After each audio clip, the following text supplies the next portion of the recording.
otadan keyin, onadan keyin suyanchiq tog'imiz yo'q azizlar, ishonadiganimiz yo'q. Muso payg'ambar onalari o'tgan ekan.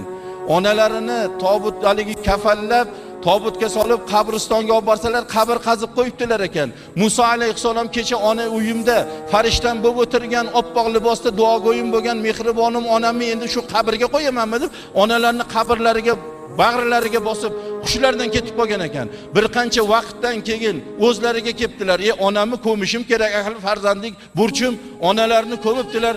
Tavrotdan tilovatlar qilib, duo qilib, shunda qabristondan chiqsalar, Xudoy taolodan vahiy kelgan ekan. Ey Muso, bugundan boshlab o'zingizni ehtiyot qiling degan ekan. Ey Parvardigor, sen bilan ko'p gaplashdim. Xo'p gaplashdim. Bir marta shu gapimiz orasida o'zingizni ehtiyot qiling demagan eding. Nima uchun aynan onam o'lgan kuni o'zingizni ehtiyot qiling deyapsan Parvardigor degan ekan. Xudoy taolo ey Muso, siz erta bilan uyingizdan ko'chaga chiqib ketganingizda Parvardigoro Muso o'g'limni o'zingga omonat topshirdim.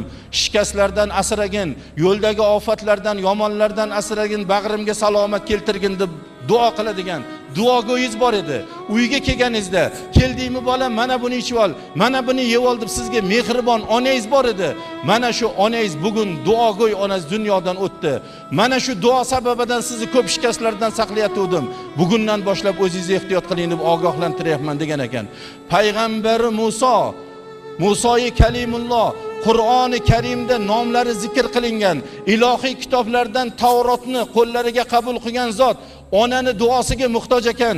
Sizni bizlar kimmiz endi payg'ambarning oldida? Yo sizni bizlar muhtoj emasmizmi ota-onaning duosiga, birodarlar?